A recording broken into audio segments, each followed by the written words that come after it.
Howdy folks, it's the second week of July 2025, and welcome to This Week in the West. I'm Seth Spillman, broadcasting from the National Cowboy and Western Heritage Museum in Oklahoma City. On this podcast, we share stories of the people and events that shape the history, art, and culture of the American West, and those still shaping it today. In 1824, a young trapper dipped his hand into a vast body of water nestled between mountain ranges and tasted something unexpected: salt. He thought he'd reached the Pacific Ocean. What Bridger had found was the Great Salt Lake, and he was likely the first American of European descent to lay eyes on it. That bold mistake is just one of many remarkable moments in the life of Bridger, one of the most iconic mountain men in Western history, who died this week, July 17th, 1881. Bridger was born in Virginia in 1804, but moved to St. Louis with his family as a boy. Orphaned by the age of 13, he was apprenticed to a blacksmith, but the dirty work around the forge soon lost his interest compared to the lure of the wild frontier. At just 18, he signed on with a fur trapping expedition in 1822, joining a rough-and-ready group that included legendary mountain men Jedediah Smith and Hugh Glass. Bridger traveled deep into the unexplored portion of North America, navigating the Rocky Mountains, the Missouri River, and the vast Great Basin. He helped chart routes through dangerous territory thanks to his ability to quickly learn about the native people his expedition encountered. He learned the languages and customs of native tribes like the Crow, Blackfeet, and Shoshone. He married into indigenous families, formed alliances, and built trust. Bridger's not without some dubious claims as well. He was known for embellishing stories about the areas he explored. A website about Yellowstone National Park calls him, quote, a spinner of tall tales about the area. Bridger often made the region seem more magical than real, hardly helping skeptics believe it existed. One colorful yarn involved a petrified forest where, he claimed, even the birds were turned to stone and still sang petrified songs. Another favorite story of Bridger's took place near what is now called Yellowstone's Obsidian Cliff.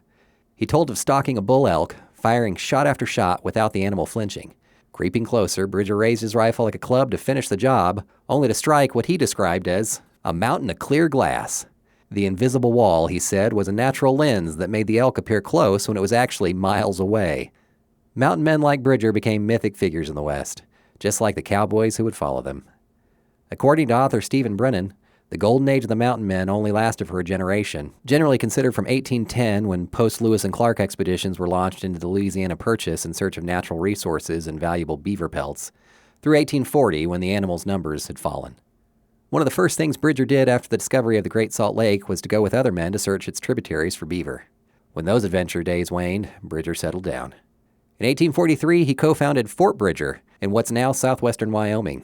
It became a lifeline for thousands of pioneers making the perilous trip west on the Oregon, California, and Mormon trails. Fort Bridger offered supplies, repairs, and safe passage advice to weary travelers. Notoriously, Bridger is said to have given bad advice that a pass in the Sierras was easy to navigate to the doomed Donner Party. Tensions with Brigham Young and the Mormon settlers eventually forced Bridger off his land. He pivoted again, this time working as a scout for the U.S. Army during the Utah War and throughout the Indian Wars of the 1850s and 60s. He identified Bridger Pass, an efficient route through the Rockies that would later be used for the Overland Trail and help shape the path of the Transcontinental Railroad. By the late 1860s, arthritis and blindness forced Bridger into retirement. He lived his final years on a farm near present-day Kansas City, Missouri, and died in 1881 at the age of 77. Bridger was inducted into our Hall of Great Westerners here at the Cowboy in 1976. And with that, we'll blaze our trail back to camp on another episode of This Week in the West. Our show is produced by Chase Spivey and written by Mike Kaler.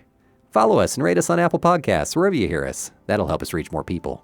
You can follow us on social media and online at nationalcowboymuseum.org. Got a question or a suggestion? Drop us an email at podcast@nationalcowboymuseum.org.